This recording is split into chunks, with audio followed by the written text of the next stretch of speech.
भाई कपड़े मर्यादित ही होने चाहिए। हमारे बाप दादों ने तो यही सिखाया, जो मैंने सीखा है वो मैंने बताया कि कपड़े मर्यादित होने चाहिए। पर लोगों को सूट सलवार और साड़ी मर्यादित कपड़े होते हैं, नहीं वो जिसमें ढका हो। अनिरुद्धाचार्य जी सीरियल का हवाला दे रहे हैं। उन्होंने बबीता भाभी के बारे में भी बोला कि जेठालाल बबीता भाभी की तरफ आकर्षित क्यों होता है, ये भी आपने बताया था एक जगह।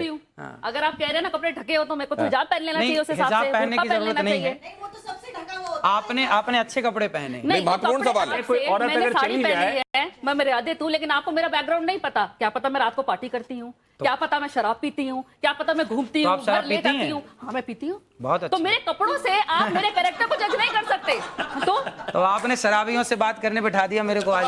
नहीं बात असल में ये है। शराब, एक मिनट, आप अपनी भाषा का मर्यादा रखें। आप अपनी भाषा का मर्यादा रखें। शराब पीने वाला शराबी नहीं होता। पहले आपको एक बात ये भी मैं मानवी जी बताता हूँ क्या करते थे शिव जी, क्या करते थे? एक बात मैं आपको बताता हूँ। नहीं एक सेकंड। बहुत सारे लोग जो एडिक्ट थे, मानवी जी आप इसकी तारीफ करेंगी शायद, इनको ये नहीं आप इस बात की शायद प्रशंसा करेंगी कि अनिरुद्धाचार्य जी के आह्वान पर बहुत सारे लोग जो एडिक्ट थे, शराब के चक्कर में उन्होंने घर बार बेच दिया था, बच्चे उनके सड़कों पर आ गए थे, उनके आह्वान पर उन लोगों ने शराब छोड़कर, नशा छोड़कर, तंबाकू छोड़कर और अब अध्यात्म की राह पकड़ी है। क्या ये बात स्वागत योग्य है मानवी जी? कहीं ना क्या ये बात स्वागत योग्य है? आप लोग क्या कहते हैं? अगर स्वागत योग्य है तो इस पर ताली बजनी चाहिए।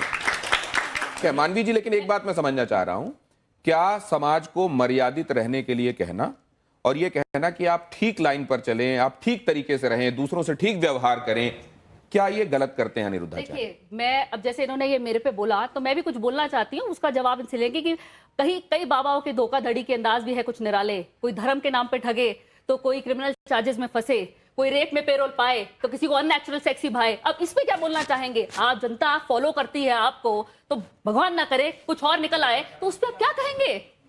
जवाब लेते हैं। क्या आडंबर करने वाले लोग भी हैं साधु के वेश में, उनसे सावधान रहना चाहिए? इसलिए कहते हैं पानी पियो छान के और गुरु बनाओ जान के। तो आप एक सेकंड, ये जो ऑडियंस यहाँ बैठी हुई वो भी कुछ कहना चाह रही है। हाँ जल्दी से बात कहिए, जल्दी से। गुरुजी राधे राधे। मैं 2016 में, मेरा परिवार, मेरी एक बेटी है, एक लड़का है, तो पूरा परिवार बीमार रहता था। डॉक्टर को इतना पैसा दे दिया, इतना दे दिया, तो मेरा अच्छा मकान है, सब कुछ है। तो मैंने एक गाय का बछड़ा गाय रखी। गाय रखने से अभी तक मैंने 1 रुपया नहीं दिया डॉक्टरों को। 1 रुपया दिया। अभी भी मेरी मिसेज, अभी तक उन्होंने कभी भी चेहरे पे क्रीम नहीं लगाई, कभी भी क्रीम नहीं लगाई। और दूसरी बात, जो कहना क्या चाह रहे हैं? मैं कहना चाहता हूँ, जो भी आप गोबर बताए, गाय का गोबर है ना, उसके उपला बना के छत पे करते हैं। जितने मोहल्ले वाले आते हैं, तो जैसे पूजा होती है तो हमारे घर से लेके जाते हैं, तो अच्छा लगता है मोहल्ले वर्ग। अभी तक कोई बीमारी नहीं, कुछ नहीं। बहुत अच्छी बात है। ये प्रमाण है, आप प्रमाण मांग रहे थे। ये देखिए आपके भक्त हैं और आपकी बातों को मानते हैं। ये भी तो सुनते। बीमारी क्या थी आपके घर में? क्या बीमारी थी? मिसेज को मैं अंदर खुले बताता हूँ मैं आपको। खुला पेट की बीमारी थी। कभी डॉक्टर के पास, कभी एम्स में दिखाया। मैं कागज दिखा दूंगा सर, मैंने इतना पैसा लगा दिया, मेरा एक प्लॉट चला गया। क्या बीमारी थी? बीमारी अंदर की। अरे बीमारी का नाम बताइए भाई, जब इतनी जगह जा चुके, बीमारी का नाम बताइए। बीमारी बताता हूँ मैं आपको। बीमारी क्या, पेट की बीमारी थी, तो बच्चा नहीं होता था और फैल हो जाता था, कभी कैसे क्या।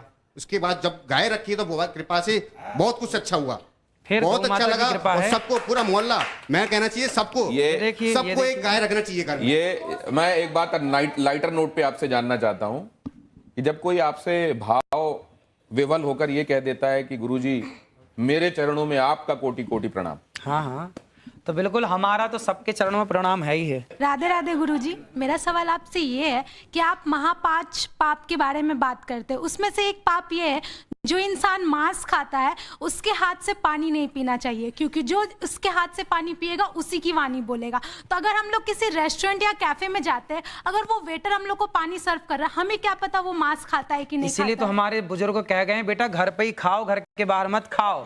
सिंपल बात। अच्छा एक नहीं, तो ये जो बातें हैं वो शास्त्र सम्मत हैं, इसलिए मानना चाहिए, या व्यावहारिक भी हैं इसलिए हम उनको लागू कर सकते हैं? आहार शुद्धौ सत्य शुद्धौ लिखा है। तो खेती भी घर पे कर लेनी चाहिए, सब्जी घर पे ही तो होती है खेती बेटा। संभव नहीं आज के परिवेश बेटा, घर पे ही तो होती है ना खेती। देखो लाखों लोगों की शराब छूट गई मेरे कहने से। बहुत अच्छी बात। लाखों लोगों के घर बस गए। कितने पति पत्नियों के झगड़े होते थे, कथा सुनने के बाद वो पति पत्नी बिल्कुल प्यार से रहने लग गए। सास बहू के झगड़े होते थे, कितना डिप्रेशन था, सारा डिप्रेशन खत्म हो गया।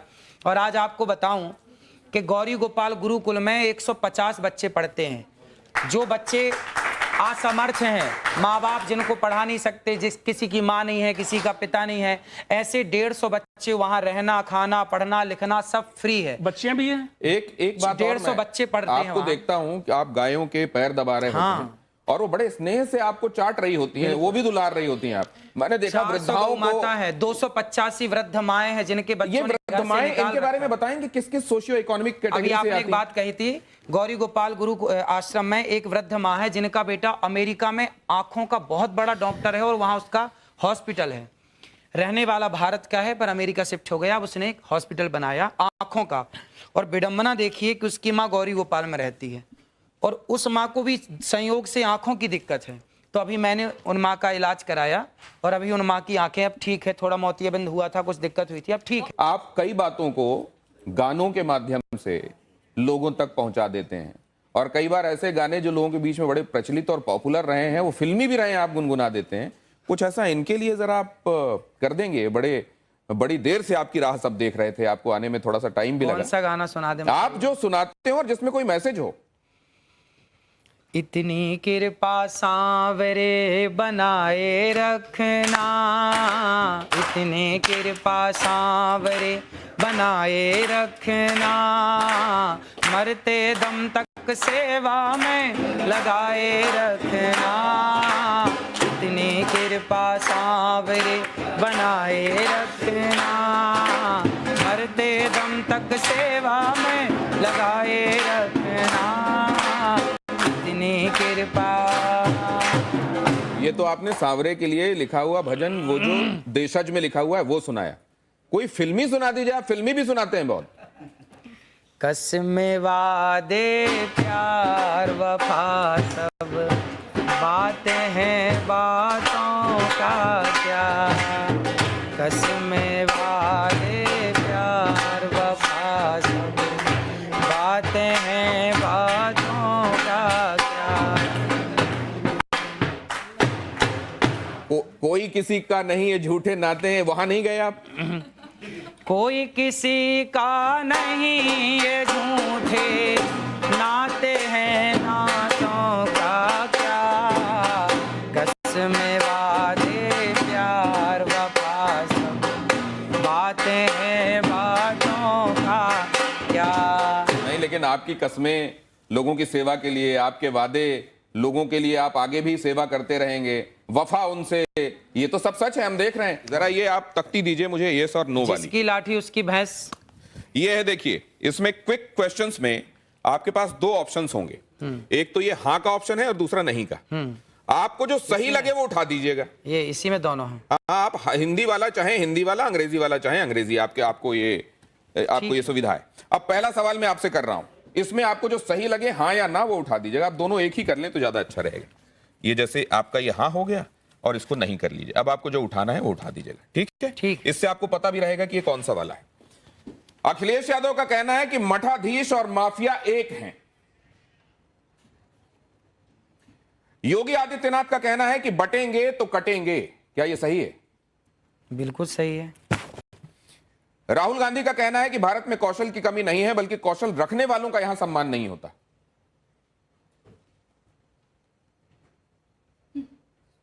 कौशल रखने वालों का सम्मान नहीं होता। भारत में कौशल की कमी नहीं है, बल्कि कौशल रखने वालों का यहां सम्मान मतलब नहीं भारत होता। में योग्यता टैलेंट की कमी नहीं है पर टैलेंट वालों का सम्मान नहीं नहीं ये होता, बात ये सही है।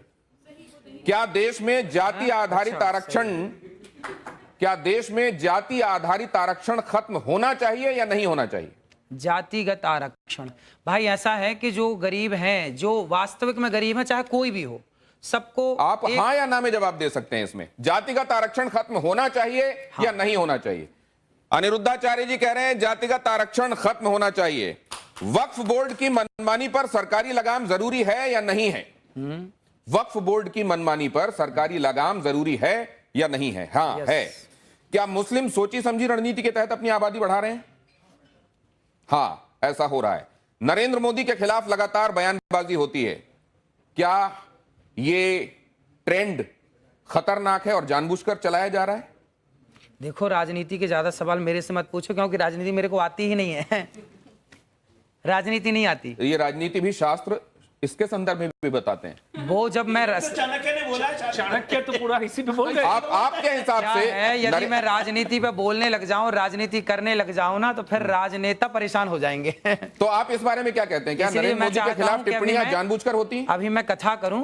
अच्छा, ठीक और है। आपके प्रश्न का क्या आप वायरल होने के लिए विवादित बयान देते हैं, यस या नो? ना भैया ना। आपने हाँ उठा दिया था धोखे से। सवाल पे आ गई। क्या स्त्रियों की मानहानि साक्षात लक्ष्मी और सरस्वती की मानहानि है? हाँ, स्त्रियों की मानहानि नहीं होनी चाहिए। मानहानि नहीं होनी चाहिए। आप आखिरी सवाल जरा मुझसे यह भी बता दीजिए कि कंट्रोवर्सी से अनचाहे भी आपको फायदा होता है फॉलोअर्स बढ़ाने में या नहीं होता है? हाँ या ना? देखो, हम लोग फॉलोवर्स बढ़ाने के पीछे नहीं भागते, हम अपना काम करते हैं। अब देखिए, गौरी गोपाल आश्रम में हमारे को काम है माओ के पांव दबाना। मैं माओ के पांव दबाता हूं। देखिए, गौरी गोपाल आश्रम में ना ब्राह्मण माता भी है, क्षत्रिय माँ भी है, वैश्य माँ भी है, शूद्र माँ भी। मैंने आज तक किसी माँ से कोई जात नहीं पूछी। जो जातवाद की दीवार है, उस दीवार को गिराने का जो मैंने प्रयास किया है, वो समाज को मानना चाहिए। और सभी माओ के मैंने चरण दबाए हैं एक साथ, और सभी माएँ वहाँ सुखपूर्वक रहती हैं। तो मैं तो सेवक हूँ, मैं तो पाँव दबाना जानता हूँ माओ के, माओ का सम्मान करना जानता हूँ, नारी की इज्जत करना जानता हूँ। और नारी की इज्जत इसलिए करता हूँ क्योंकि नारी साक्षात लक्ष्मी है।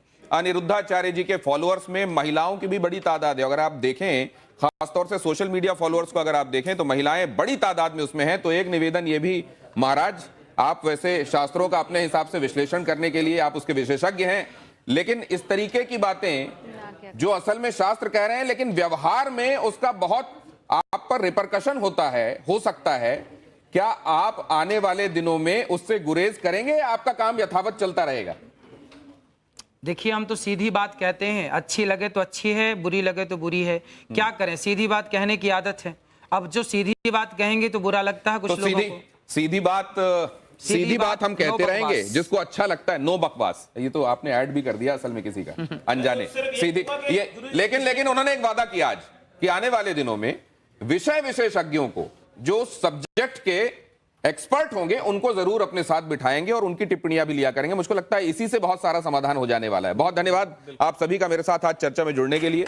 अनिरुद्धाचार्य जी, आपका विशेष रूप से बहुत बहुत धन्यवाद और आभार। धन्यवाद, धन्यवाद आप सबका।